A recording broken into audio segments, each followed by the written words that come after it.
I'm not surprised, motherfuckers.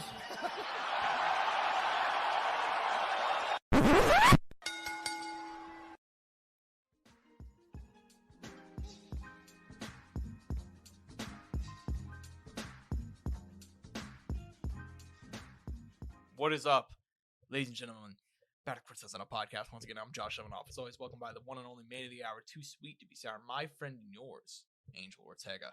We got a lot of stuff to talk about this week, and guys, it finally happened. We're going to talk about the Jake Paul, Anthony Joshua fight, and we're going to talk about the Andrew Tate fight a little bit. How do you feel that the final installment of the Courtside Soundoff is ending like that? I think, is it fitting? It's very fitting. It's very fitting. It feels like we've come full circle.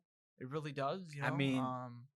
I mean, from watching that one fight in my dad's studio bedroom apartment with JJ and Logan back in the day on the Zone. Yeah, to watching Anthony Joshua take his head clean off and on Netflix. Live on Netflix, and hey, it was a good night. It's a good night. And well, I have some thoughts about it. I actually have quite a bit of thoughts, but do you actually? Yeah. I mean, because look, I'm surprised you even had thoughts to begin with. Yeah, dude. You know what? Me too. Because I woke up this morning, and I was like, "Holy shit!" I'm thinking, like, "Oh my god!" Like, I like, holy God, you fucking asshole, dude. There's thoughts going through my mind, and there's not a lot. Honestly, I'm actually very, very tired today. I had a long night yesterday. Are you sad it wasn't Big Fran in there? I think it would have been more fun. It would have been vilifying, because also I don't think Big Fran would have let that go to the 6th round. I think Big Fran's a psychopath, especially according to Dana White. But I mean, I think Fran, we can just cut it. We can cut in and start talking about it now. I think Big Francis would have got him out of there sooner. I think AJ, obviously, took him to the 6th round. And it really looked like only during the 5th he started taking it more seriously. Kind of just let Jake Paul run for his life for the first 4, and Jake Paul having 13 takedown attempts versus 16 punches landed. Really funny. Look, the fight was what it was. Like you and I talked about this and like last week, and I was like, I don't think Jake Paul is good enough to run around for multiple rounds before getting caught. Like, I think AJ gets him out of there within 2. I was wrong. Turns out, I didn't see the MMA game plan coming. I know that he'd done some jiu-jitsu training. I know he wrestled in high school. I didn't think that was going to be, that big of a deal on fight night. I was wrong. Shooting for his life in there. Angel, it was like fucking Hamza Chimaev, dude. Like, he was... Well, no, Chimaev actually had control of time. Well, that's true. Jake only got one actual takedown. He only took AJ down with him one time. 1 for 15. Or whatever the stat was. Yeah. I mean, is this the end? Is this the end for Jake Paul? Was this the big payday? Were these two the final? Were these two like the ultimate paydays, and then he's done? You made it sound like he's not, which is crazy because that would have been done. Yeah, but I think it's boxing, and I think he's also at an age where like he's 29, 28. Like he could fight reasonably like once a year for like 10 more years if he wanted, against like just shitty comp, I think he's at a point where it's like this was his big test to maximize his potential and see what he really has. And I do think, this is public reporting from Mike Coppinger of the Ring Magazine. Shout out my guy Cop. Like Netflix came to him and was like, hey, you're gonna fight Tank. You can't fight Nate Diaz. You can't fight an MMA guy. Like, we're gonna give you 3 names. Those names are Ryan Garcia, booked against Mario Barrios, Terrence Crawford, now retired, and Anthony Joshua. He got reverse bro. Like, he was going to fight a guy who was like 70 pounds lighter than him. Who do you think he would have tried to get if he didn't have those 3? Probably Nate Diaz or something. Really? But outside of Diaz, do you think there was any other option? In terms of actual boxers, no. You think you got a Jorge in there? Yeah, I think Jorge would make sense. Nate would make sense. Romero? I know that one's pretty out there. That one's kind of out there. But he would have looked... I think he would have been like a good candidate because he looks freakish in size. Yeah. He's big. The issue, though, was it was going to be on Netflix. And, like, Netflix was never going to take a guy like that. Yeah. Like, he could get UL now. Yeah, I mean, yeah. And UL has been doing pretty good. By the way, I've listened to some of UL's podcasts. He's doing really well for himself. UL's killing it. He's 48 now, I think. All in Spanish, doing a lot of interviews with other Spanish-speaking fighters. He's a fun dude. He has really good analysis, by the way. Oh, he has some really hard takes, by the way.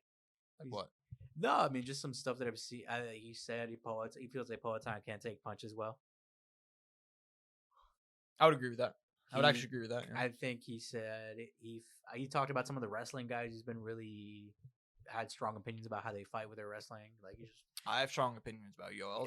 So, I was watching that his wrestling match with Pat Downey. By the way, don't you? And I'm like, dude, where was that at in your UFC career, dude? Like, where were you? What are you doing? He was just Like, afraid to use it, but I'm also sure that fucker's on the. He's on oh my so god, much he's on sauce. so much shit, dude. I mean, Oh my granted, I'm God. sure he was. There's a Hey, good God chance- bless, dude. At 48 years old, do whatever you and want. he's Shoot not, up, dude. He like- like knocked a motherfucker out like a few months ago, and then he just did that.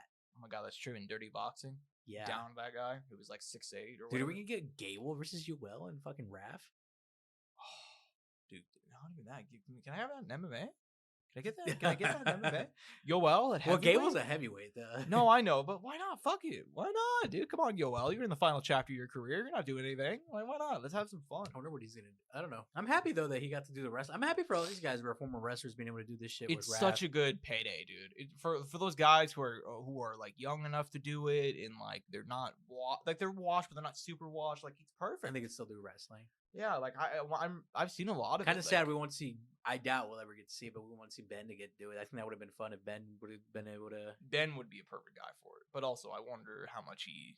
I mean, there's His no way. his last wrestling match was against Oh man, he did beat the streets with. Gold Olympia. I don't know. I feel so dumb. I can't remember his Absolute name. American. Yeah, I feel so dumb. I can't remember his name, but he got worked.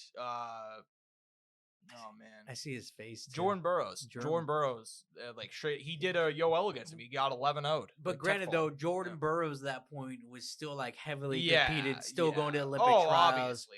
But I'm just saying, like, I wonder how much he would, because that was kind of like. I think Ben, know. if you just focused on wrestling, you gave him the time, and then you Yeah. got like a decent matchup, he could have done something decent. Yeah, you're not wrong. I don't know. I still think.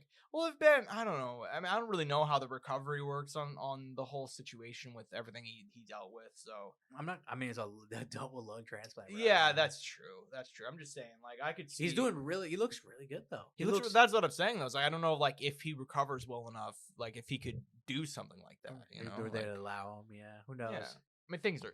I'm gonna- Commissions don't exist. I might have to do anymore, some you know? research later, see if anybody's done any crazy physical feat after having a lung transplant like Because that. why not? I'll wrestle Ben Askren. I'll let him fuck me up for. Is there any other wrestling guys coming to mind now that you'd like to see do this? Fucking dude, Brock.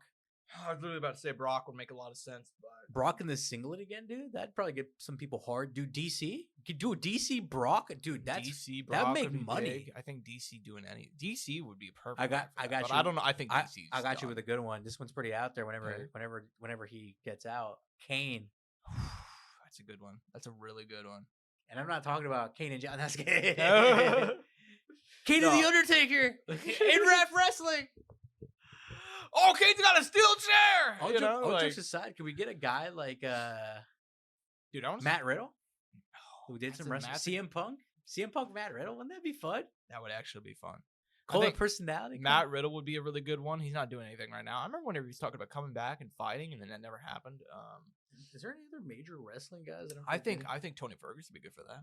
Tony hasn't, he's Kebab, but I know he's not. Tony Kebab, Kebab's too busy doing other things. He's selling you know, crypto. No, selling crypto and selling blockchain and all that shit for his father's legacy. That's why he's doing it, or whatever that tweet was about. Who else? Jesus Christ. Juan Espino? I know that one's pretty out there. No, Not you that know people. what? Gonna- That's a great pick. people are not going to appreciate that. Nobody's gonna appreciate. Dude, come on, they're on Fox Nation. You think they're gonna get Juan Espino, bro? Come on, are you kidding me? They're like Juan. Jesus. Yeah, dude, like Juan Espino, dude. Come on, dude. They're gonna have a SEAL Team 6 in the building if Juan Espino is on a fucking like the wrestling show on Fox. Dude, are you kidding? Who? I'm trying to think. I'm sure I'm forgetting more. There's probably some more guys. Those are some fun matchups though. that we There are. could- There's some really fun ones. But yeah, I actually think that's honestly like in a world where like Weidman. MMA. Fuck. Weidman's a good pick. In a world where like MMA is kind of like in a weird spot, like the PFL is doing meh, one championship is doing meh. Like there's not really many promotions out there right now. I do think that's such a good thing for the sport, and like those guys getting those paydays, like that's awesome. Good for them. Oh, dude, homeboy from PFL. Black guy. Can't think of his name. Rivals with Lance Palmer in college too. I see his face. I can't think of his name. I can't think of his name. He had No, I get he had a name like Patchy Mix, like something unique like that, you know? I see you. Okay, I get you. How many Real American Freestyle events have there even been at this point? Only 4, I think. Yeah, it hasn't been many. Oh yeah. Oh, dude, the next one, Covington versus Rockhold. God, you're gonna go crazy for that one, aren't you? Dude, and they'll Bo Nickel, Yoel Romero, Steve Mocco in the main event. Okay. Bubba Jenkins, dude. Bubba Jenkins is a big college wrestler back in the day. I wonder if Bubba. Oh would get in the mix with yeah. this. Bubba Jenkins. No, I feel dumb that I didn't remember either. I couldn't think. Kyle Dake on there. Should we just do a wrestling podcast after this? Should we just cover real for however long it's gonna last? I mean, college wrestling's really big. I thought about watching college wrestling's fucking huge. Dude. I didn't realize how big it is. And it's gotten bigger too over the years. The wrestling's cool. Yeah, I think it's kind of weird that they're on Fox Nation, but I'm really happy that it exists. Like, this is genuinely a fun card, and I watched like the last one with Wyatt Hendrickson in the main event, and that was fun. I do want to check some of this stuff. Bilal Muhammad was sick seeing him. I mean, he got dominated, but it's still fun seeing him. You got dominated? Damn. Yeah. Who do you wrestle though? David Carr. I don't know anything about David Carr. He's legit. Former, I believe he was in the Big 12. I want to say maybe out of Iowa or some shit. Mm-hmm. Yeah, dude's good. When is Woodley gonna get in this? That's another guy. Well, that's Colby Covington called out Woodley. He's like, whenever I beat Rockhold, I think I should be the one to go ahead and face. I think Woodley we should face off next. Run it back. That does make sense. That does make sense. How, dude? I mean, Luke Rockhold though against Kamaru in this Colby shit. is so weird, dude. Kamaru makes sense. Kamaru do this? I'd be down for that. I'd be down to see that. Yeah, some of these matchups are weird, but I mean, yo, John, where are you at? John Jones, where are you at? John, he wouldn't do it. John, he right. wouldn't do it. No way. DC and John, it makes so much sense. I think we're more likely to get that in the White House. They break the promo. What are they if they did that? Dude, they'd end up actually fighting. You couldn't do that. Could they have enough security to stop both those guys in the building? Where's Dave Shaw at, dude? Where's Dave Shaw? Let alone on the mat. He got thrown around the first time. Go pick up Dave Shaw. Let him be the referee. Run it back. Yeah, jokes aside, I don't think John would do that. But I mean, I think it'd be cool if he did. Get they should get Dan Henderson. Get Dan Hendo. What 52, 53? Go throw him on the mats. Former Olympian. I don't think DC would do it though, because DC's fucking like. I love the guy, but I mean, you saw how he's talking about Jonathan Almeida though. He's saying that he could come out of retirement right now and fucking take down Jonathan Almeida. Yeah, I mean, maybe he could, but I don't know, dude. DC looked washed, brother. I mean, do you remember he like before the last fight against Stipe, he was like, "Yeah, dude, I sneezed during fight week, almost had to pull out." Like, threw out his bag. Yeah, like. I mean, also he's enjoying life. Exactly, he's chilling. I can't remember. There was that bit where the DC was eating chips on the way and he had his mic open. You remember that shit? Yes, dude. Yes. Oh my god, dude. I've been seeing so many people dunk on DC lately. I kind of feel bad, but I mean, he's not. Yeah, it feels like he's not taking the job seriously. What are you gonna do? To rein it in, Jake Paul, Anthony Joshua, Angel. Fight went down. Miami, because that's Florida's one of the only commissions that would allow this. The Kaseya Center. Anthony Joshua wins by knockout in the 6th round. I gotta ask, give me your impressions, your thoughts, your overall feelings, if you would. I mean, to me, it felt like everything finished here, dude. Like, this was the penultimate ending to this storyline where it feels like there should be no more major matchups now, like no more big money coming in. And it's like, how long is he willing to do this? And if he can get any more money out, like really how much is it? Like I'm sure he could still probably get a few milli, but is it what he wants? And you're gonna guess if it's against lesser competition he can win, he can go for it. But I mean, he was hunting these big paydays continuously, and he got 2 of them. And I mean, shit, to me I thought that would be it, but he fucking went for another here in the Joshua one and shot to the stars and made some pretty damn good money. I fucking ride out to the sunset, bro. He just fucking robbed everybody in broad daylight. Yeah, I mean, look, and fight went as expected, so there's not even much to say there. I mean, I thought it'd be shorter. That's my impression too. But it is what it is, and I mean, it ended. I thought it was gonna be way more devastating, but it was still pretty. I mean, he broke the jaw. I mean, he broke his jaw. I'm kind of downplaying it. He did break the guy's fucking jaw. Knocked him down 3 times, I think. What do you feel about the people that I will say I find it very, very funny. What do you think about the people that are like, oh yeah, it was rigged for Anthony Joshua to take him 6 rounds? Like, there's still people who are like, oh, I think this is the one fight where it can seem like that, but it's not like that. Yeah, I think there's a lot of people who really want it to be like that. Like, oh, dude, like.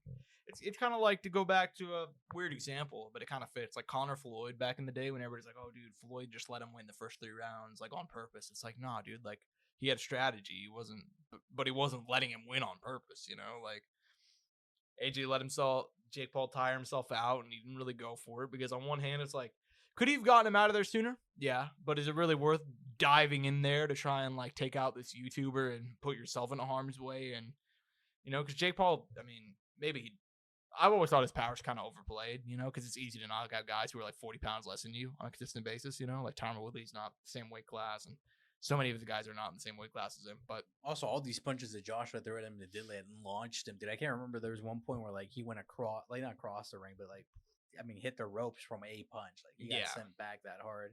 Yeah, and it didn't feel like AJ was putting like 100% on some of those punches, but like at the same time, like he probably didn't want to actually kill the guy. Like no, that's not that's not even an exaggeration. Yeah. No, because he could have, dude. I mean, dude, we've seen at the world class level guys get fucking blasted, dude. Dominic Brazil, Deontay Wilder blasted Anthony Brazil, who was a professional. Yeah. Blasted him. Had way more fights than Jake. Way better wins on his resume than Jake. And got blasted. Absolutely blasted. Like, just absolutely fucking obliterated. And, you're telling me that Joshua couldn't do that to Jake? Like, come on, dude. Exactly. And I remember I think it was like the next day, I was like, why did if he was gonna let Jake Paul go the 6 rounds, why did he have to murder Francis Ngannou? Why do you have to literally kill Francis Ngannou? But Jake Paul is like, you know what? I'm gonna let him run out. What a fucking assassin! But I think more of that was because of the Fury performance. Definitely, I think that too. But yeah, I don't have too many thoughts on this fight. It was fun. I've been enjoying seeing all the memes. Did you be honest with me? Did you kind of want to see him get iced? Yeah. I'm not gonna lie. I mean, there's no point in lying. 1,000%. I wish people could see your face right now. That was fucking funny. That dude, 1,000. That was cold blooded. Genuine. Well, because dude, it's Jake Paul, dude. It's Jake Paul. Can I I should feel you right now, dude? Dude, I mean, you're iced out right dude, now. Honestly, I can't even say it, bro. Like the joy it brought me to see him get because I'm not even doing a bit because I've had to hear about this for years. Oh man, I'm so good, and I understand he's doing a role and yada yada, but he is kind of a piece of shit, a genuine piece of shit. Like if we're being honest about it. So to get to see him get, I mean, there's worse human beings on planet Earth. Well, yeah, I mean, fucking A, of course there are. But I'm just saying, in the scheme of professional athletes, like Jake Paul's an asshole, and I don't really like him. So I mean, if it was fun seeing him get dropped, I will say I do think there is bigger assholes in the boxing space. Oh, absolutely. His opponent before booking AJ was Gervonta Tank Davis, dude. But then again, if you believe some of the accusations against Jake Paul, he's not too far away from him. If you get what I'm saying, but yeah, man. Look, I mean, I'm not a Jake Paul fan. I think the whole thing is just an embarrassment to the sport. It's genuinely whenever people think about boxing, they think about Jake Paul, which is so depressing.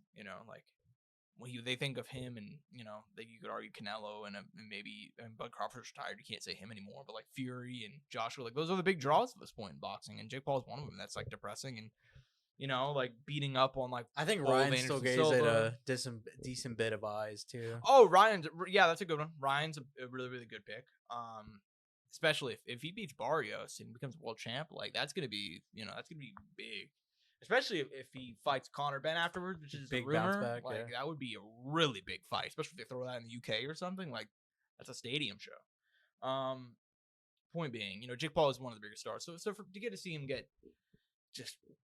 It is kind of crazy. I am thinking about it now. It is wild, how this guy him and De La Hoya were at odds, but this guy is this era's De La Hoya. It's kind of when you think about. I mean, I think he's closer to Ricardo Mayorga than maybe if they had a baby. Yeah, which is kind of fitting, right? Yeah, dude. I mean, look, I don't want to say I like Ryan. I think he's fun for the sport. I think I've enjoyed the antics, the fun parts of his career. Yeah, and I really hope he brings it back, dude. Because God, he looked so bad against Raleigh. That was still surprising to me. That was a major letdown. I wonder if he what's gonna happen, what he's gonna change the lock. And yeah, I mean, if he can't beat Barrios, you're done. I mean, Barrios, if we're being honest, got worked by 46-year-old Manny Pacquiao. So that was an awful decision. The fact that was a draw. So, I mean, if we're here, oh shit, is Manny gonna come back for another? Yeah, that's the rumor. I mean, he's rumored to be in talks with Raleigh. He's been rumored to be in talks with Ryan, and then also Floyd Mayweather, as always. Yeah, Floyd. I don't think that's gonna happen, but we'll see. I mean, that happens, that would be on Netflix. Money May, Money May. I'm the best of this. You know, he's a hell of a fighter. God, You know, God didn't make anything perfect except my record. my boxing record. You know, I drink soda. I eat pizza, and they still can't beat me. Anyways, they're gonna put that on Netflix if that happens. And that would be, dude. Can we talk about how like the Netflix events are like the weirdest, like Dude, no bullshit. They're kind of up there with a Triller. they kind of are, dude. Dude, like all jokes aside, the Triller boxing matches were like a mix of like just really good professional fights, and then also like the worst shit you ever seen. And then like so far they've had you know what's four, funny? I watched some of this like in hindsight. I think it's experienced some of this random combat shit where I watched like that triad combat, dude. Oh my god, Frank Mir and Kubrat Pulev in the main fucking event. Metallica in there too. Oh my god, dude! I remember. Oh my god, I forgot about. I saw that with the Metallica boys, concert. dude. I saw that with the boys. We all sat down and watched that with the boys. I was at the gym. I remember that distinctly. I think it was the day after Thanksgiving, and I was at the gym at my old apartment, and I was like, I pulled up the stream. And I was like, oh, maybe I'll watch some fights while I'm like running, you know. And I pull it up, and it's a Metallica concert. I'm like, you fucking kidding me? We were doing a Metallica interlude. It lasted forever, dude. And it's like, bro, it's 2022. Who cares about Metallica, dude?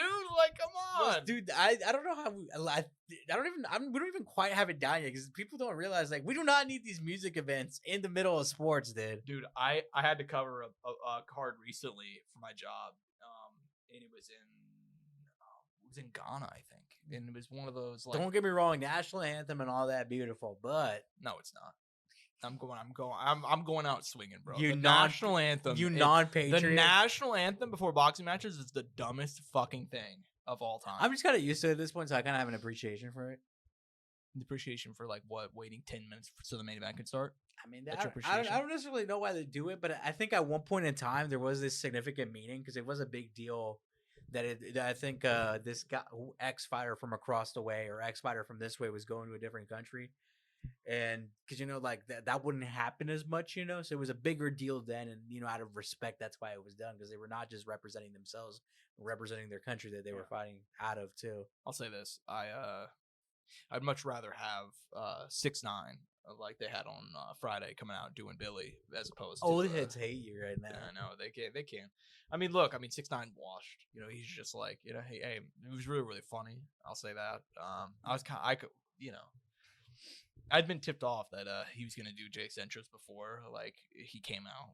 I knew like earlier in the day, but like still seeing it, I was like, oh my god, like what year is it, bro? Like what year is it, dude? Like 6ix9ine, really? Like he still pops up a lot, but I feel like it's like for clown reasons. It's 100%. like him getting jumped at Planet Fitness or like, you know, just stupid shit, you know.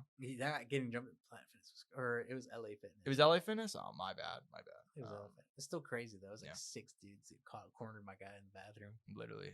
And they're like, bro, stop! Don't be a snitch, bro. They were talking shit to him, and it's like, dude, like, could you imagine fucking up a random guy who you don't even know just because like he went to the cops or something?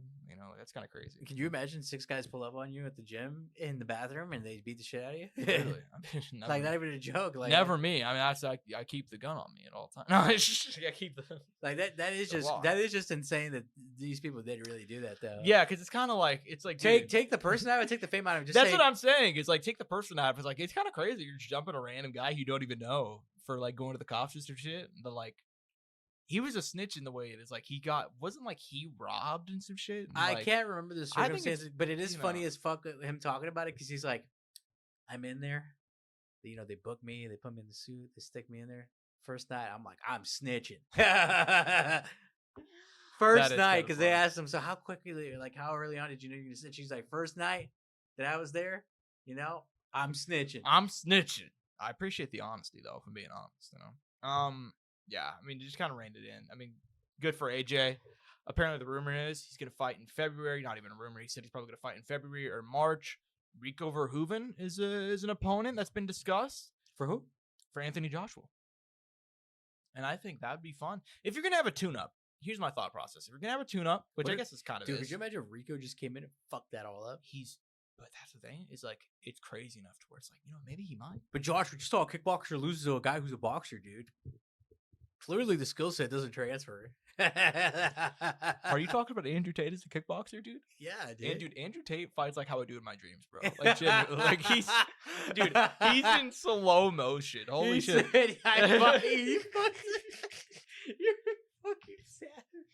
Fucking bottom G now, bro. Honestly, dude. Like, honestly, if it were me and Andrew, I've never thought I'd say this about human being, but if it's me and Andrew Tate being locked in a room, we have to fight to the death. I'm pretty sure I'm coming out that motherfucker, bro. Honestly, because You think you got that dog in you?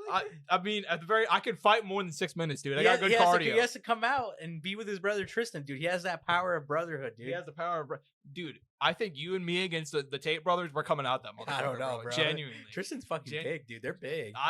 Yeah, but come on. If they gas in 5 minutes, we're fine. I mean, I guess 5 minutes too. It'll be an even matchup. So get in the gym, man. Come on. I'm running 2.5 miles every day. Dude, this dude's hyping it up, and I'm over here downplaying, you know? Nah, dude, come on. Tag team match, Misfits. Get on that, dude. Honestly, I'll come out that, you know? No, dude, actually, give me that payday. Now you're sick. Yeah, now you're kind of getting into it. Maybe I'll go down to the 5th. Literally, hey, 5 minutes into that fight, you need to go down to that motherfucker. I need you to go down for me, Angel. I'm throwing all the money on Andrew Tate. Yeah, dude, what a clown. I mean, you know what? Fuck it. We can talk about that too right now. I don't really care about the whole. I mean, the rest of the card is Anderson Silva. That was cool, but outside of that, I don't care too much else about it. Like, oh, good for Alicia Baumgartner, I guess. Good for Shanika Johnson. And she ran her opponent, right? Yeah. Caroline Dubois looked really, really good. Yokasta Val looked good. She looked great. Winning by majority decision. Yeah, I mean, I don't have too many thoughts about the rest of the card. Pretty standard undercard. Yeah. Fuck it. Let's talk about that Misfits card, dude. I mean, first of all, the undercard, Tony Ferguson getting a win. Champ shit only. We're back. You know what's funny? 2 wins and a title shot. That's what he said.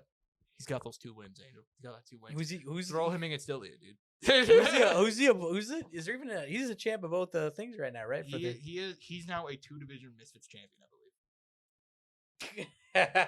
Dude, it's just crazy. It's just crazy because, like, dude, he looked so bad leaving the UC, and he doesn't even look great now. But the Misfits comp is just so bad to where he's like running through him. Kind of like, awesome though, right? I mean, Stolpop was beating the shit out of him, and then he just came back because these guys just like they gas, you know. But Chase Demore, dude. Chase Demore defeats Andrew Tate by majority decision in one of the worst fights I've ever seen in my entire fucking life. Give me your thoughts. I mean, that shit was horrific. Pure hilarity. It was kind of the first round 2 was, it was fine, but then as it went on, it got worse and worse and worse. Dude, yeah. They by the end of that shit, them fuckers were so gassed. Well, and dude, I mean, he's from Too Hot to Handle, bro. From Too Hot to Handle to beating Andrew Tate, and I can tell you, as somebody who, I've made fun of Andrew Tate a lot, right? And I've always said he's like a garbage kickboxer and his record's padded and he's like 76-9, but you look up his comp, it's like, oh, this guy's 0-2, 1-3.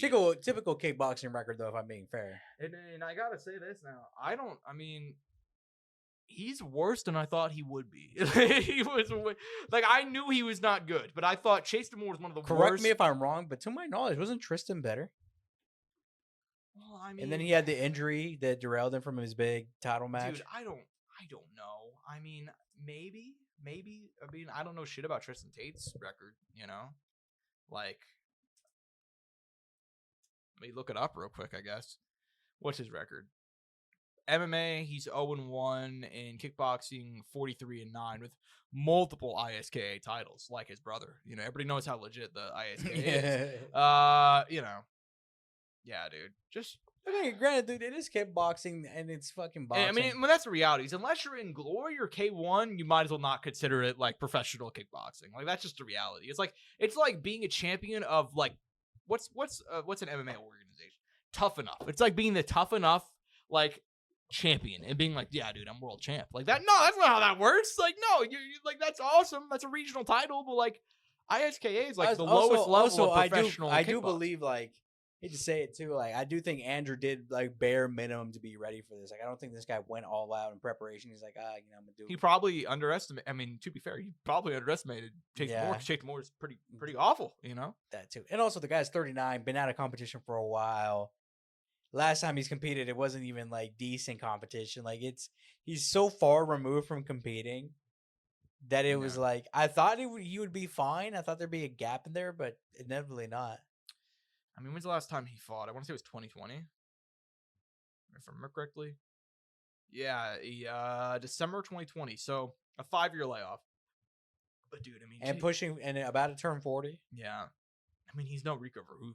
That's the you thing, know? and he's no Rico Verhoeven. But I also think it's just kind of funny because like this is a guy who's his entire thing has been like he keeps chasing his props, so I'll give him that. no, I know, but it's just kind of funny because it's like the whole thing has been like his whole fucking spiel has been like, you know, don't be a loser, you know, like you don't just be a just alpha male bullshit. Like, oh, you know, I was actually supposed to fight Alex Bahia one time, just like crazy shit. He was supposed to fight Bonner Hart, or he Yeah, could. yeah, No, he didn't say although- that. He didn't say yeah. that. Let me correct myself. I think Go he ahead. said there was an opportunity to fight Bonner Hart. Yeah, well, he also said that he was supposed to fight Alex Bahia. And it's like, as somebody who knows about kickboxing, I'm not in the weeds, but I do know enough. Like, I know Infusion, I know ISKA, and like, I watched it, I still watch Glory. K1, so on and so forth. So I just knew he was full of shit. But then, to people who don't know, seeing him get fucked up was really fun. Like, I could only imagine, because but dude, I thought he was going to be Chase Demore at least. It's Chase Demore, man! Like, come on. Come on, that's bro. Mr. Belt to ass. Apparently, dude. Apparently. That 5th round when he nearly knocked him out, I will admit, I was kind of losing my shit. I was like, oh my God, he's got him! That boy Like- had heart, dude, because he was so tired. There was so much lactic acid in those arms. I got to give credit, man. Because I do like the character, that I can't deny that. Chase, like, you look at Chase, you probably think he's a douche, and he might be. he might be, yeah. But he plays it up, and he plays kind of into it, and I'm kind of for it. Well, and dude, he's worked his ass off. Full credit to him, because whenever he debuted, he was like literally the worst boxer I've ever seen. Like, even remember that that clip of him, and then like he like gets knocked out or whatever, and like he looks like he's in slow motion. Dude, when he hit that guy after he knocked him out, Oh my God! and did the Izzy celebration. That shit was so bad. And then like He got banned in the States. He couldn't compete. and then like 20 minutes later, he gets into a fight with the Diaz brothers. You remember that? Like outside the arena. Like, you remember that shit? Not gonna lie, kind of hard. Fuck it. I will also say that, yeah, that was kind of badass, you know. Dude, Because I love Nate, but like, come on. he Dude. did the Izzy on that dude. That shit. After knocking it was funny. He had the fight won. He had it won. There was no reason to hit that guy, dude. I forgot what he said afterwards. He's like, I'm a dog, you know, or some bullshit like that. He's like, He murdered a guy. And he goes like, yeah, bro, I'm a dog. Don't like, dude, no, Chase. Chase, no. I'm gonna have to look that up and save it on my phone to watch it later, because that shit is hilarious. Oh my God, yeah, dude. Who was that against? I don't think the guy ever fought again. It's Stevie Knight, bro. Stevie Knight. He knocked him out and then just. Oh my God, bro. Honestly, it's so funny. Yeah, Chase Demore, like I said, he's won me over. Stevie Knight, yeah, he never fought again. Yeah, that was the one and done. Yeah, fuck it, right? Yeah. Good for him. Good for Chase Demore, I guess. Funny seeing Andrew Tate lose. I mean, he was way worse. I mean, I knew he wasn't good, but he was way worse than I thought it would be. Amada Vargas defeating Dean the Great. That was fun. I liked seeing that happen. Nothing against Dean, but talking all that shit and then kind of getting embarrassed was kind of funny. Yeah, that's it. I mean, for Misfits, you gotta wonder how much more they can do these events. You know, like at a certain point, like it's like, you know, they were really really hoping for Andrew Tate to win here so they could do a KSI fight or whatever, and then looked awful. Damn, how good is JJ? That's a good question. Just how good? We'll see what happens. They don't have any events now. I really hope they book some more MMA fights. Our boy Overflow was supposed to fight on this card. Did not end up happening. So who's he supposed to be against? I don't know, but I remember he announced that he was going to be on there. And I think he was going to fight either Dylan Dennis or he was going to replace Dylan Dennis, because that was at the time whenever Dylan like got hurt and after getting jumped at the UFC event and yada yada yada. So I don't know. We'll see. I mean, I think Misfits has a place in combat sports. It's a very weird place. It is, but they have a place nonetheless, you know. And I think they could do some fun things. You know, it's just a matter of actually booking the fights. So, anyways, we can move on because it's time to do our little end of the year recap / Soundoff awards. And admittedly, I do have like. This is a weird year, like honestly, for MMA. Like we've talked about this before, but like PFL didn't really do a whole lot. Like, I feel like we kind of like had higher expectations in terms of a lot of these cards. I mean, I don't think it was as good as last year. I think last year was probably a better year, but also you could argue it's probably because of UC 300. You know, like Really, I thought I disagree with that because wasn't that the year that it was saved by Poeton and it was saved by Max? Correct, but at the same time, like that was kind of the whole story of the year. Like, I don't think this year had any story like that. I mean, you're not wrong, but I thought there was like singular events that I enjoyed. There was more fight nights that I enjoyed, and I think it was more because of not just because of the names, but because of the fights themselves. Yeah, I mean that's fair. I mean we can agree to disagree on that.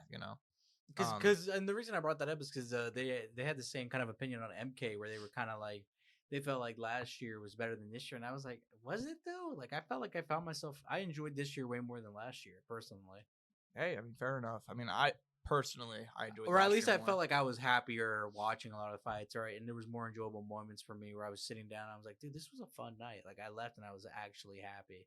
Yeah, several times, especially at the end of the year. There was a few fight nights where I was like, dude, this was fun. Yeah. I mean, that's not to say there weren't good cards. There were obviously good cards, and there were a lot of really good events. I just feel like last year, personally, I enjoyed more. Like I said, UC 300 played a big role in that. The Poeton story of having him, step up multiple times. I feel like that wasn't here as much this year. Obviously, yeah. Also, the retirement of John and a few other guys. Retirement. A lot of, I think, I forgot how many titles got change hands. There was quite a few. Yeah, I think almost all of them. Yeah. But nonetheless, we'll hit it off. I think an easy one to kind of start off with event of the year. This is obviously we've done this in the past. It could be MMA, boxing, whatever you found most interesting before we kind of break into the boxers and rookie of the year, so on and so forth. Angel, give me your event of the year, because for me, there were a couple good picks. In fact, I enjoyed watching Jake Paul get knocked out. I kind of wanted to throw that in there, but I did not. But I'll go ahead and throw it to you. Which event across combat sports did you enjoy the most? Oh man, this was hard. For me personally, this year, obviously I had fun at UFC Kansas City, which I went and did alone this year, unfortunately. But I had fun. Still mad at the boys in the end. For I not had fun going, on but, that. Still haven't missed one. Hopefully, I never do. But of all, I'm sure I'm forgetting something because I was thinking about this today before I got here. But for me, and it was the biggest pay-per-view I had this year with the boys was UFC 322. We had the double spinning elbow knockout. We had the 2 title fights, which say what you want about the Whaley and Shed fight, so be it. It is what it is. The Islam fight, yeah, but there was still kind of like that element of wonder for me in it. And then the undercard had some moments that I still enjoyed, but I mean, I enjoyed it. And was that Pico? That wasn't Pico Larone as well. No, but we had the Dardeuche finish in there. Boldneck with that bounce back. I mean, there was some good stuff to enjoy in there. Was Ethan Ewing late step up? He kind of became a name. The Kyle Dawkins kind of storyline continuing there. There was some stuff in there that I quite enjoyed. For me, I mean, if I had to name at least a UFC event, it was that. I don't know. I don't know if there was a specific. I feel like it would be jumping out to me. I'm sure I'm missing an event in my head, but I mean, as far as like UFC, I mean, that's probably the one. I actually had a runner-up, which was that UFC Brazil card that Oliveira had at. Oh, that's a really good pick. Actually, I feel like that was an underrated moment. Like that event was really fun overall. Like the crowd was such a vibe, and then for it to end the way it did, and especially because it was like, is Charles coming back too quick? Like, what are we doing here? Should I be worried? And it was just kind of like he went in there and he did what Charles Oliveira does, and it was just like he rekindled that little bit of magic for that moment. It was like, oh, this feels like the Oliveira era again for this one singular moment, and it was so fucking awesome. Yeah, only 2 decisions that entire night. That entire night, there were only 2 decisions. That's actually a really good. That was the other one. Yeah, that's the other reason I rather have. For me, I wanted to. There were a couple of different ones I wanted to throw in there. My runner-up, I'll say this before I go ahead, is UFC 318. That was Holloway Poirier. The retirement of a legend. UFC never, I don't want to say never, but in 2025, and it feels like they become less sentimental. And I get it. They're an organization. They're a publicly traded company. They're not going to be like that of the UFC that I kind of, they would pay tribute to the legends more, I feel like. That felt like the rare example whenever the UC's like, all right, this guy Dustin Poirier is one of one. We're gonna let him retire in his hometown. Huge crowd. Max Holloway's a legend as well in his own right, and it's a rare kind of thing to see that happen. I feel like in 2025 in modern MMA, and there were some other fun fights on that undercard. Polo Costa Roman Kopylov I thought was fun. D-Rod, Kevin Holland was insane. I still can't believe D-Rod won that fight. Michael Johnson upsetting Daniel Zellhuber. There's some really fun fights. Jimmy Crute come back. He got a sub win. There were a lot of fun fights in that card as my runner-up. But dude, this is a tie, and I'm biased here because it's the ring. It's the ring. It's a tie between our first two events. Chris Eubank, Conor Benn in the UK. Ooh. Senior coming out of the car. All the mind games. You know something? If I had to name a non-UFC event, it would be that. Team Eubank, all the mind games. Senior coming out of the car. All the hype because that was the first ring event. And there wasn't actually a finish on that card. Fun fact, there was not a single finish on that card. It was all decisions, but just insanity. But it was really, really fun, man. And there was just, it felt like just electric in London that night and just awesome. The other one that I said it's a tie is just everybody hated it. But that Times Square thing was fucking cool. I don't care what anybody says. Having in Times Square, Raleigh pulling off the upset was really cool, I thought. Teofimo put on a great performance. Reza Tatsumi got his first knockout of his career. I mean, it was a solid card, I thought. I understand why everybody kind of was like mad. They thought it was going to be like open to the public, and it's like, dude, come on, dude. It's New York City. Somebody's going to throw some shit into the ring. Somebody's going to do some crazy shit. You can't have it like that. It was funny. Neither one of us mentioned Canelo Crawford. For me, I think the reason why is just the undercard was kind of really meh. Like incredibly forgettable. And it's a shame because there were actually some really solid knockouts too. Marco already got a really solid finish, I remember. But for the most part, it was a forgettable undercard, Yeah. Over this past year, I did get to watch quite a bit of these Japanese cards that did happen at 4 a.m. our time. Yeah. And ended by the time I got home. And they were, actually over the past 2 years, and I've had quite a bit of fun with those that have been at I don't know if they've been at the Saitama Super Arena or at the Tokyo Dome. Regardless. Koryuken Hall, maybe? Maybe. They've been at, I think they've all been at several different ones. I'm pretty sure one of them was at a big place. Or one of these big arenas, and it was quite a bit of fun. Japanese boxing is like killing it right now, straight up. So, I agree with that. That's a solid mention, and shout out to we actually also have them coming up, Horizon coming up. Just as an honorable mention here. Yeah, go ahead. PFL Cape Town. That's a really good pick. It had such a sick ending, like that. Costello Van Steenis against Johnny Evelyn, which was the most insane. I forgot. I'm gonna have to bring that up later. It was such an insane ending. It was that fight was a fucking movie. Did you ever get the chance to go back and watch that? Like that shit. I've not rewatched it, but granted now it's a little bit more difficult, but if you can, I'd still recommend it because it was such a vibe. Yeah. Well, and Corey Anderson got a knockout win on there. That's what I'm saying. Dakota Dichivo, Simiko Onabata. More heart. It's a very than anybody else. It's a very it's a very forgotten card because it is the PFL, but for what it was worth, it was actually pretty fucking fun. Yeah, that's probably the best PFL card of the year, if I'm being honest. I mean, granted, of their championship series cards, it's like the Nurmagomedov Hughes thing, the first fight where it was just controversial. The second fight, which was even more controversial, and then Nemkov Fahea, which just happened, but it was fine. Very predictable card, very predictable. Not a lot of questions. So, that was a really good one. So that's a solid pick. Yeah, if I had to pick one for the non-UFC, non-boxing, I'd pick PFL Cape Town. It was a solid card. Mm-hmm. But yeah, I think we can go and move on. We can move on to Rookie of the Year. I'm actually pulling up ESPN's. I'm very curious what there is. I thought their ranking was god atrocious, if I'm being quite honest, because I did. They don't even have Rookie of the Year. That's surprising. I think they call it newcomer.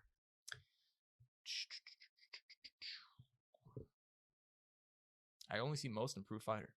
Mm-hmm. Interesting. I mean, anyways, I'll throw it to you. Go ahead. Well, from what I saw, I don't know what publication it was through or UFC. They did Quinlan's Collins, the Australian kid. He got 3 finishes this year. Oh yeah. But one of them was over the Indian fighter that I can't remember the name of, and the other 2 I can't remember. They were fine. I mean, they were okay, but it's Yeah. I see. Okay. Yeah. I digress. Look, I mean, for me, it boiled down. I mean, there were several debutants this year, several guys and gals who looked great and plenty that came in on short notice, plenty that did things on a moment's notice and upsets and all that. But to me, it came down to two guys, two very talented guys in two very different weight classes. One at 45 and one at 85, and it was Kevin Vallejos and Atiba Gutierrez. Oh, okay. I think Gutierrez. I'm not quite sure how to pronounce it. Cameroonian cat, very very young, a lot of potential, super powerful, looked good. I've been blasted everybody out of there, but I think you had to give it to Kevin Vallejos, a guy who came in after his PFL contract, and I mean, just took over several fights this year and ended the year being ranked. And with the out of all the guys I named, like as far as like a finishing sequence, the best. Like all those guys blasted guys out of there. Even I think Kevin even got like a crazy finish like that too, where he just took a guy out like that. Yeah. But I mean, if we're talking like the whole finishing sequence as a whole, I mean, there's no other guy who had one comparable to his. Like Atiba did have one where he was blasting guys in the face and blowing them out of the water, and the fight had to stop, but nothing like what Kevin did in that last fight against a former kickboxer and Giga who had quite a bit of success. Ranked, guy who had ranked, had fought guys with experience, like had decent wins under his belt. Like it was, I mean, I think to give it to anybody else would just be incorrect. Yeah, I agree with you. I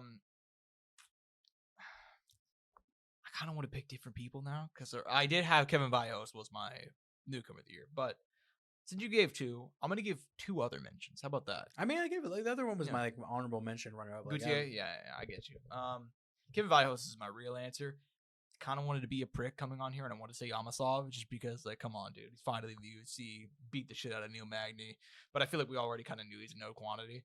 I actually hate him, but Josh Hokett is quickly becoming like a genuinely like interesting cat. I'm not even joking. No, you're not. Because, dude, I mean, it's the weakest division in the UFC. If we're being honest, like it is not. Like there's nobody at heavyweight right now, and Waldo Cortez Acosta took over this year, dude. That's what I'm saying. Like, and look, I don't like Josh Hokett, but he's a former NFL guy. I believe he's won all of his fights by finish. He talks a lot of shit. It is a character. He went 2-0 in the UFC, 4-0 over 5-0 actually overall. I pulled up his record right now.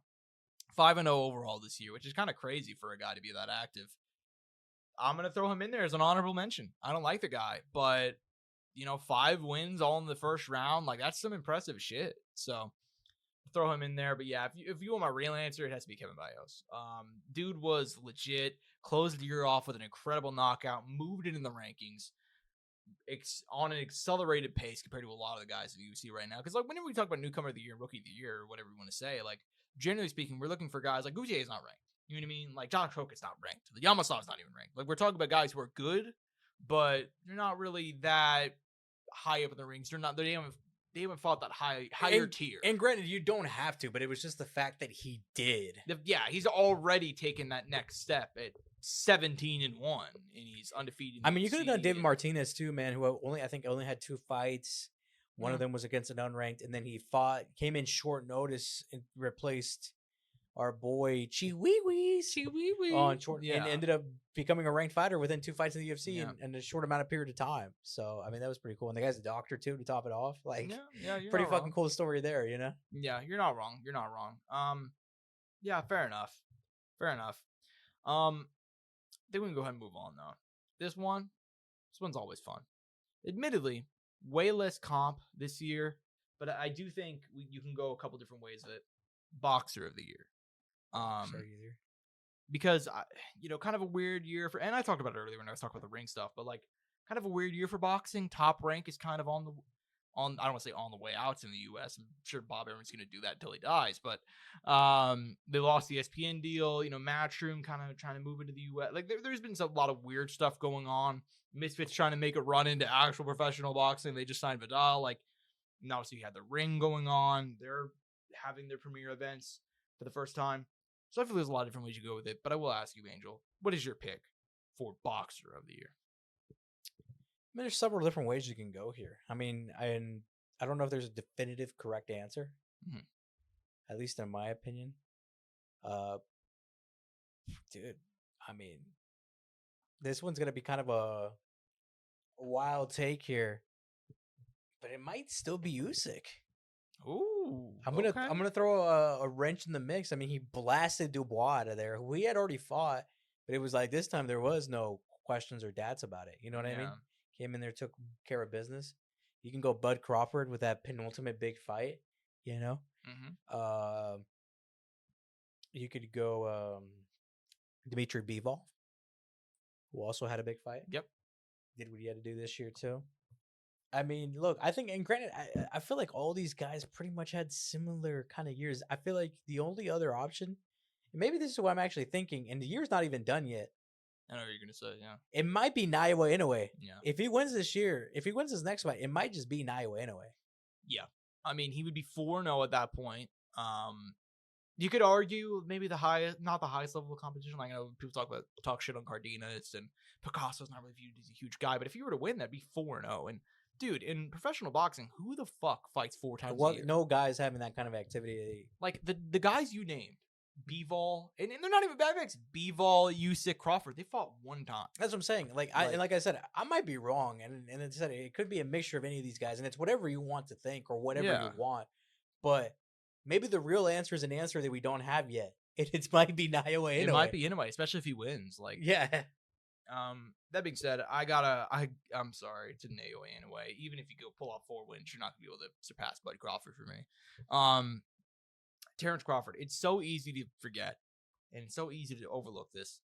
This is a guy. What do you mean, dude? Manny Pacquiao came out of retirement, bro. What do you mean? I mean, genuinely, if they did not fuck him on the cards, I think he'd be in the discussion because, I mean, he did not. I mean, dude, if we're being honest here, he lost to that kickboxing cat. I can't remember his name, but if that was a real fight in Ryzen, they scored that, he would have lost that. So, just saying that. But then he goes in there and just tunes up Mario Barrios, and unfortunately, they had Stevie Wonder ringside, so he did not pull off the win and become the oldest champ welterweight ever. But what are you gonna do? Actually, he already has the record. He would have just surpassed even more. You get what I'm saying, though. What the fuck is the dog doing? I'm sorry. I know, I'm watching too. I don't know. But for me, Terrence Crawford, he's got to be it. This is a guy who literally, like, 2 years ago was fighting at 147. Like, he's not. And for him, he moved up 2 weight classes. Oh my God, 4 Patnas. You remember that meme? Yeah, I know. You remember that meme I sent you earlier? Yeah, but I mean, he moved up 2 weight classes, which is 14 pounds. But even then, if you want in this case, yes. Yeah, and if you want to include, like, I mean, even then, that was like 1 fight. He's not even a normal light middleweight. Like, his career has been at 147 and in 140. For him to move up to 168 pounds and to basically beat the brakes off Canelo. I understand technically. What were the scorecards? I think it was 115, 113. Like, they were ready to fuck him. 115, 113, and then 116, 112. I think he made the case he won 9 rounds. Like, it was not a very close fight, I thought. Like, I thought he did all the things that everybody said he was going to. He caught Canelo in the spots when he tried to take breaks. He was active, throwing big combinations. Canelo he was landing on him, honestly, at will at times. Like, he dominated. And for me, I mean, there's never been a guy who has been 3-time undisputed in 3 different weight classes. And for him to do it, and not only do it, moving up 3 weight classes is fucking absurd. Like, that's not something we're going to see again, dude. Like, so, and Canelo's an all-time great. And could you make the case, yeah, he's slowing down? Sure. He's still 2 years younger than Terrence Crawford. Like, he's 35. Like, it's not like it's that crazy. Still beat the guy. I mean, it is what it is. Whether we I mean, like I said, I feel like after he came back from hand surgery and all that, he hasn't been the same guy. Like, something's been some different since then, and I don't know if he hasn't been able to get back to that same peak power he was at one point. Yeah, of potency. So it is what it is. But regardless, I mean, shit, he went in there, took the fight. Both these guys competed, and it was still a pretty good competition nonetheless. Exactly. So for me, it's got to be Terrence Crawford. Like I said, we're not going to see anything like that again. I got to move up 3 weight classes to become 3-time undisputed. I remember whenever he beat him. Whenever he called him out after beating Spence, everybody's like, he's fucking crazy. Like, he's fucking crazy. Trying to move up 3 weight classes to try to become 3-time undisputed. And he actually did it at, like, almost 38 years old. Like, that, he was, just insane. And now he's retired, and, some people think he'll come back. I don't know if he will. And undefeated, too. Yeah, he literally... He has no reason to. I mean, dude, like, you can make a case he's top 10 all time. top. I mean, it wouldn't be crazy to me. Like top what 7. what like, would he really come back for though? You know what I mean? exactly. Like win a title of 160 against Lara or something? Who really like at that point? It's already like you're just Fight Benavidez. That's the only thing he could do. But even then, it's like that's But not. that's insane. Like that's too much. That's not a you feat know? he needs to do. You know? Exactly. And the resume is just. He could do it, but he Yeah. doesn't need to do it. But dude, like the resume: Canelo, Islam Mazurov, Errol Spence, Sean Porter, Kell Brook, Amir Khan, Jose Benavidez, Jeff Horn, Victor Postal, like it just Gamboa in there too. Like just so many good dudes. Like truly, I didn't even say Kell Brook. There's another one. Like just an all-time great. No, Kell Brook's good. No. He had a peak Yeah, he did. Former champ. You know, he's gonna be fighting soon. again. Yeah, he's gonna be fighting February. Has he had like a decent layoff since his last fight? Because didn't he fight like in the Middle East? He fought Amir Khan Yes. in Manchester in 2022. So he retired after that. So the reason why he's fighting is Ricky Hatton. Remember, he was gonna come out of retirement and fight this guy in Dubai Mm-hmm. for presumably a decent paycheck, and then R.I.P. Ricky Hatton took his own life. And Kell Wait, Brook, what? Is that confirmed? that's confirmed. Yeah, I don't know you didn't hear that. No, I didn't. Yeah. Damn, that's sad. That's awful. Yeah. Anyways, so Fuck, just had to kill mood, Josh. I know. Fuck me, right? I thought you knew that. Anyways, but no, I didn't. But Gee. Kell Brook, Fuck me. Kell Brook after that said he's going. I'm gonna have to take a moment before I drive. Kell Brook after that said he's gonna come out of retirement and he's gonna fight for the Ricky Hatton Foundation. It's like the Dokes meme I've been sending you. Straight up, dude. Yeah. Anyways, Just the wheel. sobbing in the car, dude. Just sobbing. I thought you knew that. Fuck. No, I didn't know. Actually. Anyways, after that, they started the Ricky Hatton Foundation, and Kell Brook is coming out of retirement, and he's going to find donate the proceeds to the Ricky Hatton Foundation because he's another UK legend and blah blah blah. You know, not as much as Ricky Hatton, obviously. You get what I'm saying. Anyways, let's rein it in because that's really depressing. I thought you knew that, but my bad. Really tanked the mood. Anyways, how about let's talk about the fights, man. Because a lot of good fights this year, a lot of bangers, and I'm happy we don't just do one fight of the year. A lot of people just do one fight of the year. I think you could do a top 3 in no particular order. Angel, what are the 3 fights when you think back to 2025? What are the 3 bangers that stand out in your head? Well, look, I'm not a fucking pussy, so I'm not gonna put Joshua Van and Brandon Rival on this No, list. why would you? You're in the wrong fucking podcast. Wrong pod, bitch. For me, I mean, my fight of the year, if I had to give it one, and I enjoyed the fuck out of this fight. I don't know why. And it's funny because I watched it in the car. It was Mateus Rebecki, Chris Duncan, dude. Absolute fucking slugfest. 2 DTF guys. They were down to fight. Down to fight, brother. Low Yes. on gas, literally fucking throwing punches in slow motion in the third, but still punching nonetheless and still connecting.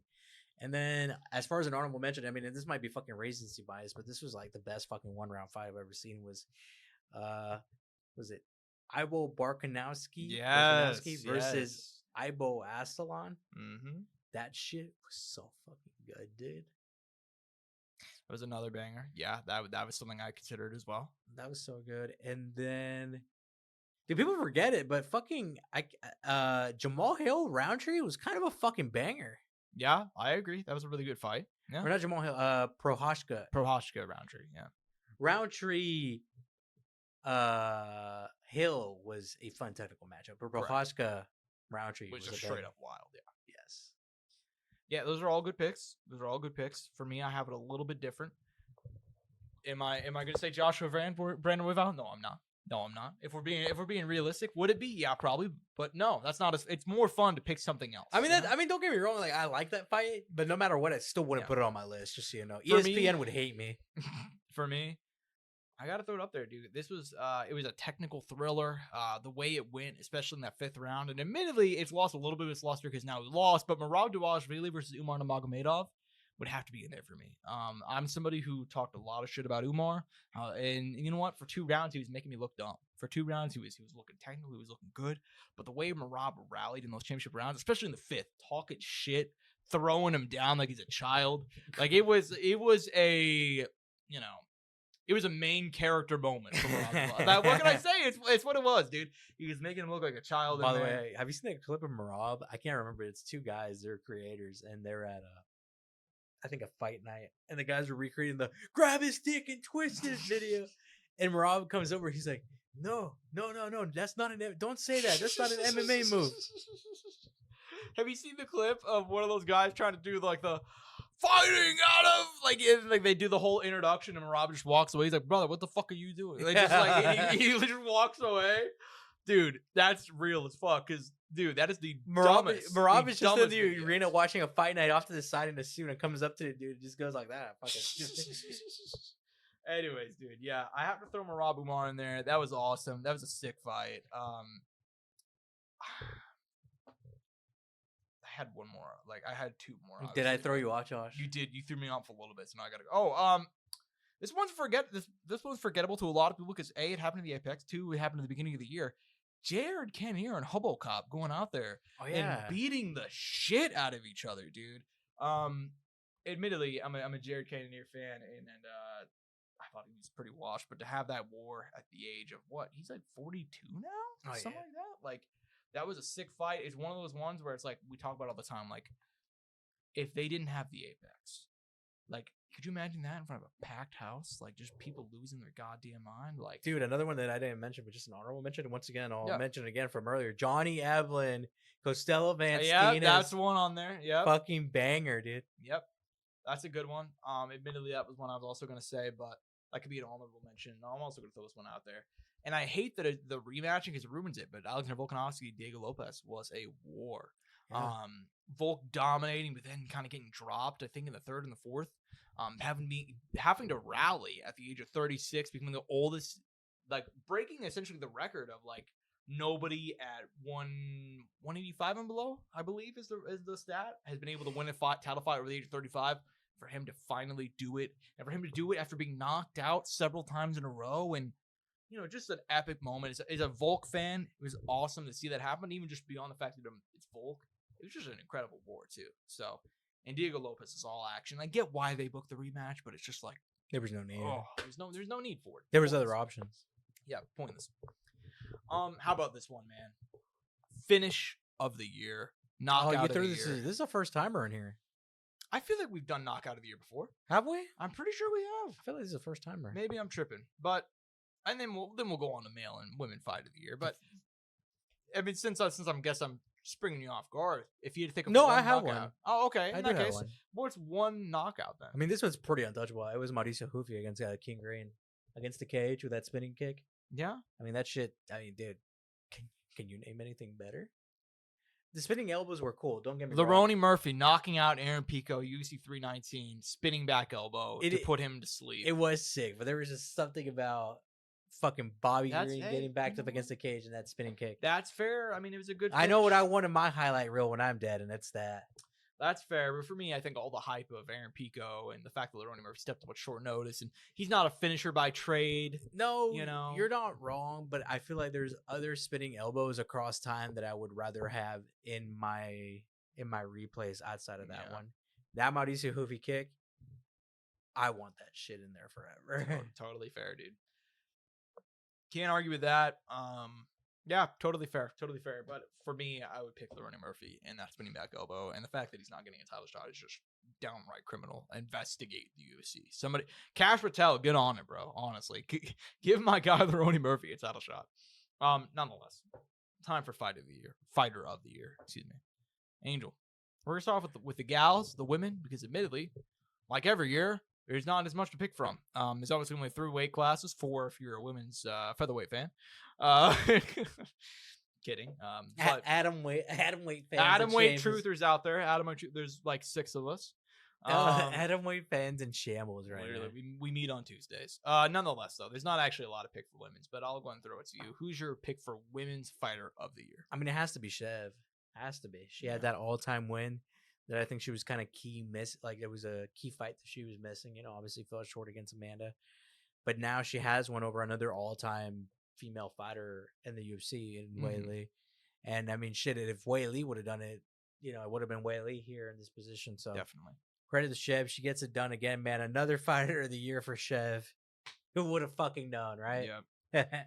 Yeah, I'm not gonna lie. A part of me wanted to be a hipster and pick Mackenzie Dern or but you really think pick about Kayla Harrison. But the reality is that, like, yeah, Valentina Shevchenko is like, she went 2-0. Not a lot of, not a huge sample size, but Manon Farrow, who was young, on the rise, I believe undefeated in the UFC, her beating her was a really big win. But then obviously the Zhang Weili win was massive, and I'm glad. I think you highlighted it really, really well. She doesn't really have a win over another grade. I guess you could argue Joanna, but Joanna, that was her only fight at 125. Like, she was struggling by that point in her career. She had already beat her in Muay Thai. Yeah, and Joanna, people forget, like, that was already Joanna post losing to Rose twice. I think multiple times in Muay Thai too. Yeah, so that's not as surprising to me. But for her to, and essentially what was a pick'em against Zhang Weili, to go out there and win all 5 rounds. That fight wasn't close for a minute. That was the other thing too. Yeah. Straight up domination has to be the bullet. China was not number 1 that day. China was not number 1. And at 37 years old, Valentina Shevchenko still kicking, man. Good for her. Lastly, a couple of different ways you can go with this one. Male Fighter of the Year. And the reality is that had Merab Dvalishvili, we could just say it out loud, had he won last pay-per-view of the year, I don't think there's much of a question here. But because he lost, there's a lot of different ways you go with this. Angel, who is your pick for Male Fighter of the Year? Man. I mean, look, we talked about a little bit as off air before we started recording, and I was like, look, if Merab would have won, I mean, it would have been undoubtedly him. If Van would have won the fight, I think for me personally, under different circumstances, it would have been Van. I mean, nonetheless, he still had a very good year, very active, and showed up and fought for the title, weighed in, and then, whatever happened in the octagon. It is what it is. Islam obviously had the weight change this year, was a big deal. Won his second title at a different weight class and looked great in it, because there was a lot of questions behind it. How is he going to look with the added weight? Is he going to gas? How is he going to look overall? And he looked great. I think he looked just as good as he did, if not better, at 170. You know what I think is a crazy pick that no one put out there and I haven't seen anybody talk about? Why is no one throwing Petr Yan in the mix? I know it was a weak year with just the Marcus McGee win, but it was like, we're talking about a guy who got 50-45 in their first bout against this guy and the former champ who looked so dominant, looked so great, was looking to make this exemplary record, with all these title defenses in a single year, and then break a title record in 6 months and all this and such. And it was like, there was no mention of Petr Yan. Which I thought was a crazy thing. I mean, I was thinking about it in the car. I was like, why is no one talking about Petr for Fighter of the Year? I know it's kind of out there. I know there's other options, but why are we not giving it to the guy who just beat the guy who seemed like he was definitively going to be the Fighter of the Year, and he's holding his belt now in his face? Yeah. And I think there's a conversation to be had there. I might be incorrect here. I might be wrong. I don't fucking know, man. I've been around the sport a long time now. I'm getting fucking tired. But I think there's a conversation to be had there. No, there absolutely is. I actually couldn't agree with you more. I think the fact that nobody discussed Petr Yan at the Fighter of the Year. I mean, no one. He's made no list. There's been no mention. It's almost been like, and he probably had, by the way, and I got to state this now, out of all the champions this year who captured a title, he might have had the most exciting title capturing fight. Yeah, you're not wrong. You're actually not wrong. Poeton. It's him or Poeton. Yeah. And honestly, look, no hate to Poeton. It was a sick finish. He did what he had to do. But I might have to give it to fucking to Petr here because of the way he won and how he did it and how bad he looked in that first fight. Yeah. Shit, because fucking even Poeton didn't get fucking 50-45. Yeah. By the way, I like how I'm looking like if the fucking you're looking at the camera. The camera's not even There's here. no fucking camera here, but I'm also looking at the cat who's in the fucking up top. Yeah. It's cute when she does that. Anyways, yeah. I don't know what fucking. I'm talking to fucking Santa. I'm talking to fucking Santa right there, Josh. Santa, hey, listen to us, bitch. Look, dude. I don't think he has a choice. That's a good point. Yeah. I mean, look. I think Petr Yan's a really good pick.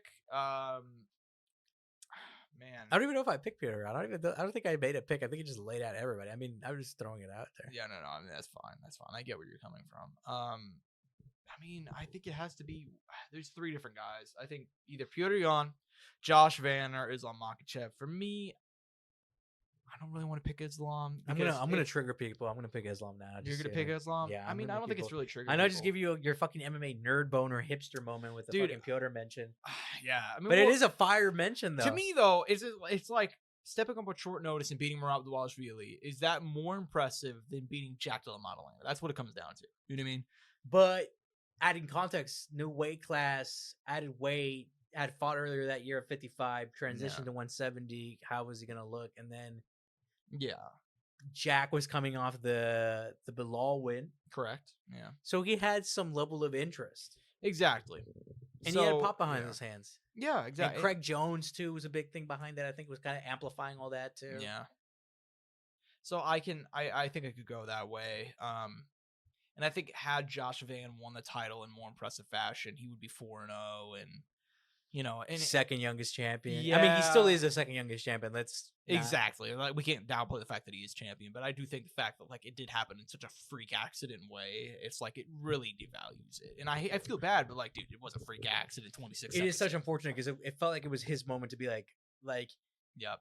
With Merab losing and him potentially, if he would have finished Pantoja or beat him in a 5-round decision, it would have been like, oh, there's no questions about it. This guy's the fight of the year. This guy's the fight of the year, and he's the most exciting prospect going into 2026. And he still might. I think he still probably is to an extent out of all the one of the what am I looking for? One of the most important people going into 2026 that everyone needs to keep an eye on. Like, what is his future? Especially because Pantoja's not going to be immediately back. We know he has to defend his title. Yeah. And then after he defends his title against whoever's next, how is he going to look against Pantoja after the fact if he still holds that title? Yeah. So I really wanted to go Josh Van, but I'm going to go Peter Gunn. Oh my God, I fucking love this guy. Yeah, I'm not going Makachev. I mean, jokes aside, I can't believe there hasn't been a Piotr Jan mention. I might have to make a TikTok out there. Maybe I'll go viral. You should, dude. Guys, is Piotr Jan for me? It's like, dude, because like I said, it comes down to that. It's like, what is more impressive? Beating Jack Della Maddalena at a new weight class, or beating Merab on short notice, having been 50, 45 by him previously? To me, it's the latter. I expect him to beat Jack Della Maddalena. Like, I already saw Basil Hafez Gilbert Burns control him for several rounds. You know what I mean? Like, so I knew JDM, that was his not his biggest strength is on the mat. But for Peter Yan to go in there and just beat the shit out of Merab, like, it was very, very impressive to me. So that's my thoughts. Angel, what's your counter argument for not giving it to Merab though? Too, like, I feel like he lost. It's that simple.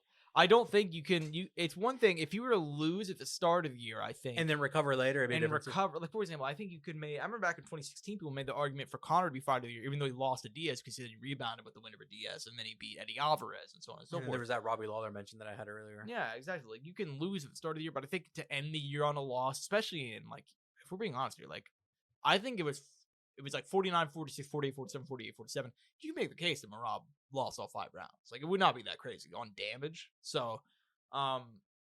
He got dominated. And I think for him to get dominated at the end of the year, lose the belt, it undoes a lot, So for me, it's that simple. But I will go ahead and say, we're closing out 2025. Angel, give me your end of the year thoughts, your recap. What are your kind of feelings on the year as a whole for combat sports before we go and head out? To be honest, compared to last year, like I said, I had more fun this year. I know you kind of slightly disagree, but I think as a whole with boxing, MMA, RAF, Jiu-Jitsu, and obviously the Craig Jones Invitational wasn't as good as the year prior. But, I mean, overall, man, I think there's some stuff to look forward to between the PFL, Bare Knuckle, the UFC, and this new Paramount era, which, I mean, we still don't know exactly how that's going to be. Still don't know how it's going to be at all. But I'm excited for this new beginning. And then obviously, I mean, like I said at the start of the show, and I'm saying it near now the end. I mean, this is the final episode of the Courtside Soundoff. I mean, 350 episodes of absolute fucking greatness. 350. I mean, it's not exact, but almost 350 weeks of consistent MMA content that came out week after week after week. Look, I enjoyed this year for whatever it's worth. Was there lows? Was there highs? Yes, but I mean, that's just that's just life, Yeah, that's just fucking life. And I mean, I liked it, and I think next year's gonna be really fun. I really do think there's a lot of exciting matchups coming up. I feel like the UFC is in a prime position to make a lot of exciting matchups, and I hope to strike when the iron is hot because they're already kind of cooking, man. I mean, the start of 2026 is kind of sexy, dude. I'm not gonna lie. This is looking. I think I made this comment earlier in the year. I was like, this is looking like prime Kate Upton, dude. Like this shit is nice. Yeah, prime Kate Upton. Yeah, I mean, hey, look, my thoughts are on this year that bit of a mixed bag, but a lot of highs, a lot of lows. Kind of, I'm optimistic heading into 2026. I'll put it like that. Like, I don't think this year was that great. I enjoyed last year more. I already said that, but for me, I do think there's still potential, and I also think that, like, dude, like you said, like. That start, like UFC 324 happening January, like that card's incredible. That's stacked. And then a pay-per-view literally a week later. Literally a week later. There were a number of events. I shouldn't even call them pay-per-views. Yeah, right. We're apparently going to have the White House card, which, again, is a propaganda. Is it, kind of clown shit for the state of, for the nation? Definitely. You excited to see Conor McGregor fight Chandler on that? That's not going to happen. But apparently it is going to be a stacked card. And like, as an MMA fan, going from seeing, the sport like not even legalized in all the states of America like 10 years ago to having this happen on the nation's capital on July 4th or you support human cockfighting, Josh? Absolutely. 100% I do, right? So yeah, I mean, that'll be crazy. So I have mixed feelings on the whole thing, but 2026 should be fun. Excited to see Fury Joshua. Excited to see what Canelo does. There's a lot of fun stuff going on in boxing right now. Excited to see what happens. But yeah, as far as the Courtside Soundoff podcast goes, you and I talked about this off air, and I think even on here a little bit. Like, we're gonna do stuff still in the future. As far as what exactly, I haven't figured that out. No, but I mean, combat sports will be in the mention, but as far as I mean, I hate to say it like this, but this channel is getting retired. This channel is going to get retired. Yeah. I mean, this channel, it's not my channel for one. I don't think we ever said that, but this channel was not created by me, or it wasn't created by both. It was actually created just by you. I mean, this is a YouTube channel that you've had since you were a kid. Yeah. You uploaded all your original gaming videos, all your little commentaries back in the day.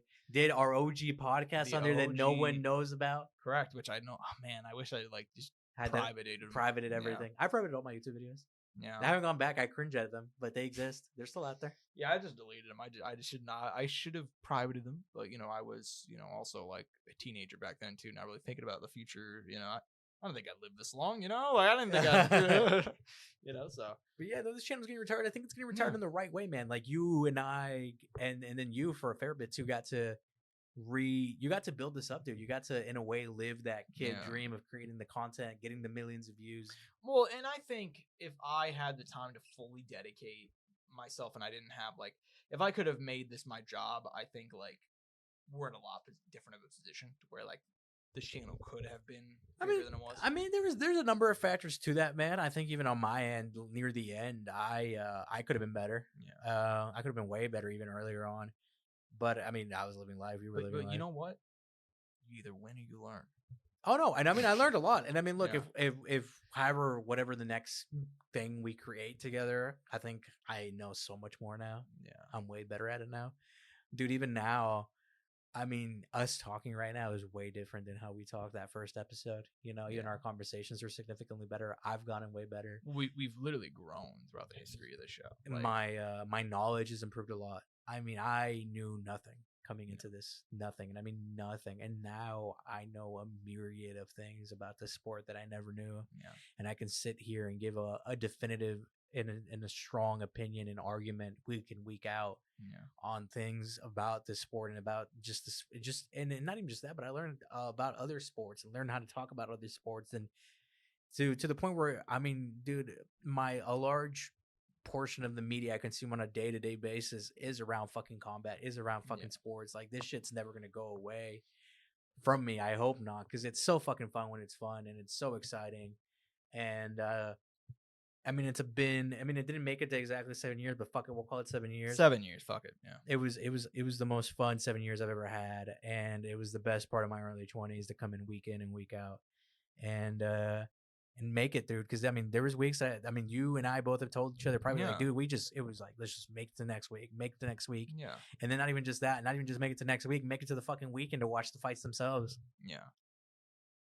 So yeah, I couldn't agree more, man. I mean, it was genuinely, and as somebody who's like doing this for a career now, not really podcasting, but content creation, like this kind of like helped me develop in that way as well. Like to a point where I can sustain my life and kind of do these things that like I've always thought of doing, like working on like huge events and covering combat and so on and so forth. And this was such a huge part of my early 20s. So It was just fun, dude. Yeah, man, it was it just was fun fun. when we were Yeah. going to events early on. yeah, and I think that like here's the thing is like putting this behind us is obviously, it is what it is. But I think the next thing we do, like we know, like it's gonna be bigger. Dude, and I've been to bring a little memorabilia. I was gonna bring in the Max Hallway photo Oh, today. I was shit. gonna bring in a crazy pull. Dude, I have the big 3 stats, all those papers. I never threw them away. yeah, I still got them too. I Yeah. kept everything. Yeah. I kept my my badge they gave us, our media Yep, pass. the little media pass. Yeah, I kept all of that.